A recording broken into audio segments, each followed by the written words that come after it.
നേരത്തെ പറഞ്ഞതുപോലെ തന്നെ സിനിമാ ചർച്ചയ്ക്കിടെ മോശമായി പെരുമാറിയെന്ന ബംഗാളി നടിയുടെ വെളിപ്പെടുത്തലിൽ സംവിധായകൻ രഞ്ജിത്ത് ചലച്ചിത്ര അക്കാദമി ചെയർമാൻ സ്ഥാനം ഉടൻ രാജിവെച്ചേക്കും എന്നുള്ളതാണ് സൂചന. രഞ്ജിത്ത് പദവി ഒഴിയണമെന്ന ആവശ്യം LDF-ൽ തന്നെ ശക്തമാണ്. വയനാട്ടിലുള്ള രഞ്ജിത്ത് കഴിഞ്ഞ ദിവസം കാറിൽ നിന്ന് ഔദ്യോഗിക നെയിം ബോർഡ് എടുത്തു മാറ്റിയിരുന്നു. വിഷയത്തിൽ ഫെഫ്ക ഇതുവരെ പ്രതികരിച്ചിട്ടില്ല എന്നുള്ളതും ശ്രദ്ധേയമാണ്. യുവനടിയുടെ വെളിപ്പെടുത്തലിൽ അതേസമയം നടൻ സിദ്ദിഖിനെതിരെ കേസ് എടുത്തേക്കുമെന്നുള്ള റിപ്പോർട്ടുകളും വരുന്നുണ്ട്. ഹേമ കമ്മിറ്റി റിപ്പോർട്ടിലടക്കം അമ്മയിൽ ഭിന്നതയും ശക്തമാണ്. ഡാൻ കുര്യനും നവമി ദിനേശുമാണ് നമുക്കൊപ്പം വിശദാംശങ്ങളുമായി ചേരുന്നത്. ഞാൻ ആദ്യം ഡാൻ കുര്യനിലേക്ക് പോവുകയാണ്. Dan, very good morning. നമ്മൾ ഈ സൂചിപ്പിച്ചതുപോലെ തന്നെ ഇന്നത്തെ വാർത്തയുടെ ഒരു ശ്രദ്ധാ കേന്ദ്രമെന്ന് പറയുന്നത് രഞ്ജിത്തിന്റെ രാജി അത് ഇന്നുണ്ടാകുമോ എന്നുള്ളതാണ്. ഇന്നലെ തന്നെ നമ്മൾ ആ ഒരു വാർത്ത കൊടുത്തതാണ്. ഇത്തരത്തിൽ രഞ്ജിത്ത് രാജിയിലേക്ക് കടക്കുന്നു എന്നുള്ള സൂചന നമുക്ക് മുമ്പിൽ ഉണ്ട് എന്നുള്ളത്. അത്തരത്തിൽ വലിയ സമ്മർദ്ദം രഞ്ജിത്തിന് മേലുണ്ട്, സർക്കാരിന് മേലും ഇത്തരത്തിൽ വലിയ സമ്മർദ്ദമുണ്ട് ആ രാജി വാങ്ങുന്നതിൽ. എന്തായാലും അദ്ദേഹം ഔദ്യോഗിക വാഹനത്തിൽ നിന്ന് നെയിം ബോർഡൊക്കെ മാറ്റിയിട്ടുണ്ട്. ഇന്നൊരു പക്ഷേ ആ പ്രഖ്യാപനം ഉണ്ടാകും എന്ന് നമ്മൾ പ്രതീക്ഷിക്കണോ? അതിന് എത്രത്തോളം സാധ്യത കൽപ്പിക്കുന്നുണ്ട്? Good morning Arya. ഇന്നലെ നമ്മൾ സൂചിപ്പിച്ചതുപോലെ തന്നെ അദ്ദേഹത്തിന്റെ രാജി ആവശ്യത്തിന് മേലുള്ള സമ്മർദ്ദം ഏറുകയാണ്. അദ്ദേഹം രാജിവെക്കണമെന്ന ആവശ്യം മന്ത്രിസഭയിലെ തന്നെ അംഗങ്ങൾക്ക് ഉണ്ട്. അവർ പരസ്യമായി ആ നിലപാട് വ്യക്തമാക്കിക്കൊണ്ട് അങ്ങനെ രംഗത്തെത്തുന്നില്ല എന്ന് മാത്രമേ ഉള്ളൂ. കാരണം ഈ കടുത്ത പ്രതിഷേധമാണ് LDF-നകത്തു നിന്ന് നേരത്തെ തന്നെ ഉയർന്നു കേൾക്കാൻ തുടങ്ങിയതാണ്.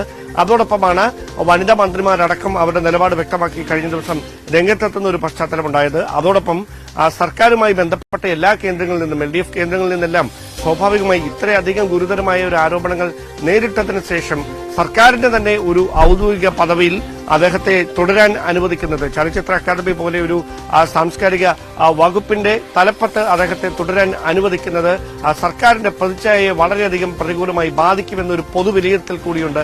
അതുകൊണ്ട് തന്നെയാണ് മുഖ്യമന്ത്രി ഓഫീസ് ഈ വിഷയത്തിൽ ഇടപെടുന്നുവെന്ന തരത്തിലുള്ള വിവരങ്ങളടക്കം നമുക്ക് ഇന്നലെ ലഭ്യമായതും. സ്വാഭാവികമായി ഒരു കാര്യം ഉറപ്പാണ്, ഈ പ്രതിഷേധം കെട്ടടങ്ങാനുള്ള ഒരു സാധ്യതയുമില്ല. അദ്ദേഹത്തിനെതിരെ തെരുവിൽ അതിശക്തമായ പ്രതിഷേധം അദ്ദേഹം രാജിവെക്കാൻ കൂട്ടാക്കാത്ത പക്ഷം ഇനിയും ഉയരും.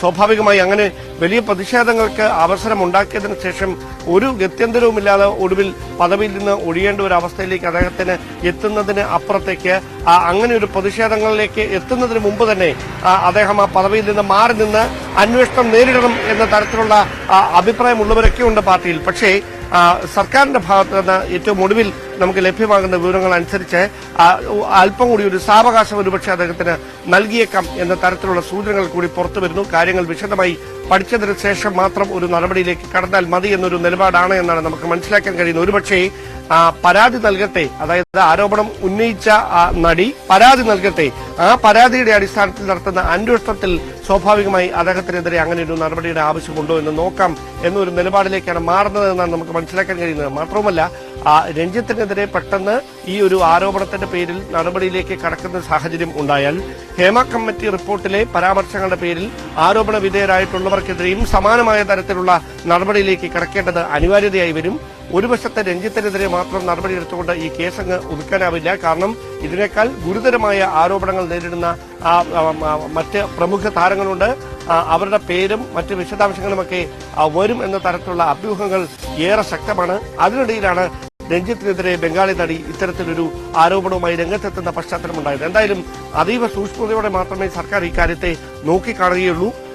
ഒരു ചുവട് വെക്കുന്നത് പോലും വളരെ ദീർഘവീക്ഷണത്തോടെ മാത്രമായിരിക്കും. കാരണം രഞ്ജിത്തിനെതിരെ നടപടിയെടുത്താൽ സ്വാഭാവികമായി ആരോപണം നേരിടുന്ന, ഇതിനോടകം പോലീസിൽ പരാതി നൽകാൻ തയ്യാറാകാതെ ആരോപണം ഉന്നയിച്ച മറ്റ് നടിമാരുടെ പരാതിയിൽ സ്വാഭാവികമായി എന്തുകൊണ്ട് നടപടി എടുക്കുന്നില്ല എന്നൊരു ചോദ്യം വരും.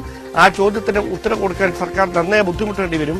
ആ ഒരു പശ്ചാത്തലത്തിലാണ് സാവകാശം ഒരു നടപടിയിലേക്ക് കടന്നാൽ മതി, തിടുക്കപ്പെട്ട ഒരു തീരുമാനം എടുക്കേണ്ട എന്നൊരു നിഗമനത്തിലേക്ക് അവർ എത്തുന്നതെന്നാണ് നമുക്ക് ലഭ്യമാകുന്ന വിവരം. എന്തായാലും ഒരു കാര്യം ഉറപ്പാണ്, ഈ ദിവസം നിർണായകമാണ്.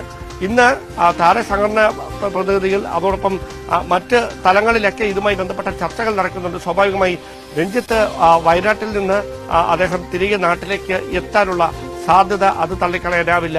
അദ്ദേഹത്തിന്റെ വാഹനത്തിൽ നിന്ന് ഔദ്യോഗിക നെയിം ബോർഡ് മാറ്റിയിരുന്നു. അത് ഏറെ അഭ്യൂഹങ്ങൾക്ക് വഴിവെച്ചിരുന്നു. പക്ഷെ നമുക്ക് ലഭ്യമാകുന്ന സൂചന അനുസരിച്ച് വഴിയിലുണ്ടാകാൻ സാധ്യതയുള്ള പ്രതിപക്ഷ സംഘടനകളുടെ പ്രതിഷേധം കണക്കിലെടുത്തുകൊണ്ടാണ് അങ്ങനെയൊരു നീക്കം ഉണ്ടായത് എന്ന തരത്തിലുള്ള സൂചനകളൊക്കെ നമുക്ക് ലഭിച്ചിട്ടുണ്ട്. സ്വാഭാവികമായി ഈ ദിവസം നിർണായകമാണ്.